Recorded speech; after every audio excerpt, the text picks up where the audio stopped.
दोस्तों, नमस्कार और स्वागत है। कलयुग एक ऐसा दौर जहां पुण्य करना मुश्किल और पाप की ओर फिसलना बहुत आसान है। हम सब ने दान का, सेवा और भगवान का नाम लेने के फायदों के बारे में सुना है। पर क्या आपने कभी सोचा है कि इन तीन महापुण्यों में से वो एक कौन सा है जिसे कई शास्त्र और संत कलयुग का ब्रह्मास्त्र कहते हैं?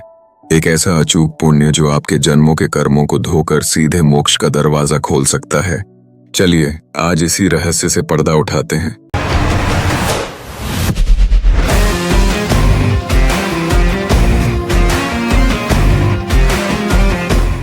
श्रीमद् भागवत पुराण के अनुसार कलयुग दोषों का सागर है, जिसमें धर्म अपने चार में से केवल एक पैर पर लड्ड खड्ड दहाते हुए खड्डदा है। सतयुग जैसी कठोर तपस्या, त्रेता युग जैसे विशाल यज्ञ और द्वापर युग जैसी विधि विधान से की जाने वाली पूजा आज की इस भागदौड़ भरी जिंदगी में लगभग नामुमकिन है। ऐसे में हर इंसान के मन में यह सवाल उठता है कि आखिर उसके कल्याण का है, उसकी मुक्ति का सबसे सरल और पक्का रास्ता क्या है? क्या वो दान है, सेवा है, या फिर भगवान के नाम का जप? चलिए सबसे पहले समझते हैं दान के पुण्य को। कई शास्त्रों में दान को कलयुग का एक मुख्य धर्म बताया गया है। ऐसा कहा गया है कि दान से इस लोक में भी और परलोक में भी सुख मिलता है। अन्नदान, विद्यादान या किसी जरूरतमंद की मदद करना, ये सभी महान पुण्य माने गए हैं। पराशर जैसे ऋषि मुनियों ने भी दान के महत्व को समझाया है और माना जाता है कि कलयुग में किसी भूखे को भोजन कराने जैसा पुण्य व्यक्ति की मुक्ति का रास्ता खोल सकता है। विद्यादान को तो सबसे बड़े दान माना गया है, क्योंकि ये किसी इंसान को हमेशा के लिए अपने पैरों पर खड़ीदा कर देता है और वो समाज की भलाई करने के काबिल बन जाता है। तो दान के बाद दूसरा रास्ता आता है सेवा का। नर सेवा, नारायण सेवा, ये सूत्र तो हम सब ने सुना ही है। कलयुग में निस्वार्थ भाव से की गई सेवा को भी दान का ही एक बहुत श्रेष्ठ रूप माना जाता है। अपने पैसे है, अपने ज्ञान या अपनी ताकत से बिना किसी स्वार्थ के किसी की मदद करना, यही तो सच्ची सेवा है। सोचिए, अगर आप एक डॉक्टर हैं और किसी गरीब मरीज का इलाज मुफ्त में करते हैं, या आप एक टीचर हैं और किसी बच्चे को बिना फीस के पढ़ाते हैं, तो ये भी ईश्वर की सबसे उत्तम भक्ति और सेवा ही है। और आखिर में नाम जप। संत महात्मा और हमारे ग्रंथ एक स्वर में इसकी महिमा गाते हैं।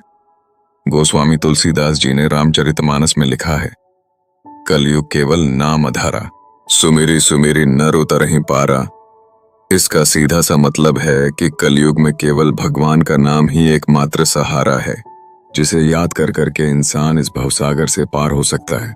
वेद, पुराण और संतों की वाणी में नाम सुमिरन की महिमा बार बार बताई गई है, क्योंकि इसे कलयुग की सबसे आसान और सबसे असरदार साधना माना गया है। तो सवाल वही है, इन तीनों में से कलयुग के लिए सबसे असरदार और सबसे आसान रास्ता कौन सा है? देखिए, दान और सेवा, इसमें कोई शक नहीं कि ये बहुत महान काम है, लेकिन इनकी अपनी कुछ सीमाएं हैं। दान करने के लिए एक सही पात्र यानी सुपात्र की जरूरत होती है। अगर गलत इंसान को या गलत भावना से दान दिया जाए तो उसका पुण्य फल कम या नष्ट हो सकता है। सेवा करते समय मन में ये अहंकार आ सकता है कि मैं किसी की मदद कर रहा हूं। इन दोनों ही कामों के लिए हमें बाहरी साधन और सही हालात की जरूरत पड़ी दाहती है। लेकिन नाम जप एक ऐसी साधना है जिसमें किसी बाहरी चीज की जरूरत ही नहीं है। इसे कोई भी किसी भी समय, किसी भी हालत में कर सकता है, चाहे आप चलते फिरते काम कर रहे हों या बिस्तर पर आराम कर रहे हों। तुलसीदास जी तो यहां तक कहते हैं कि भगवान का नाम चाहे अच्छे भाव से पे है, बुरे भाव से, गुस्से में या आलस में, किसी भी तरह से लिया जाए, वह हर दिशा में कल्याण ही करता है। नाम जप के लिए न तो कोई खास जगह चाहिए, न कोई खास समय और न ही कोई धन दौलत। ये सीधे आपके मन को साफ करता है, आपकी आत्मा को पवित्र करता है और आपको सीधे परमात्मा से जोड़ देता है। इसीलिए कई शास्त्र और संत नाम जप को कलयुग में सर्वोपरि मानते हैं। असल में सच्चा दान और सच्ची सेवा भी तभी फलती है जब करने वाले के मन में अहंकार न हो, और मन से अहंकार तभी जाता है जब वहां भगवान का नाम बसता है। नाम जप आपके दूसरे सभी पुण्यों को भी सही मायने में सार्थक बना देता है। यह वो शक्ति है जो आपके दान को महादान और आपकी सेवा को सच्ची नारायण सेवा में बदल देती है। तो दोस्तों, हालांकि दान और सेवा महान पुण्य है, कलयुग में मोक्ष का सबसे सीधा, सबसे सरल और सबसे निश्चित रास्ता भगवान के नाम का जाप करना है।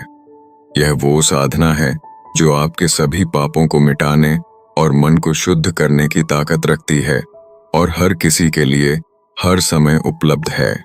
आज से ही, बल्कि अभी से, चाहे कुछ मिनटों के लिए ही सही, अपने इष्ट देव के नाम का जप करना शुरू कीजिए। आप खुद महसूस करेंगे कि आपकी जिंदगी में एक अद्भुत शांति और सकारात्मक ऊर्जा आने लगी है। अगर आपको ये बातें दिल को छू गईं, तो इस वीडियो को लाइक और शेयर जरूर करें ताकि ये ज्ञान और लोगों तक भी पहुंच सके। ऐसे ही और आध्यात्मिक रहस्यों को जानने के लिए हमारे चैनल को सब्सक्राइब करना न भूलें। धन्यवाद। जय श्री हरि।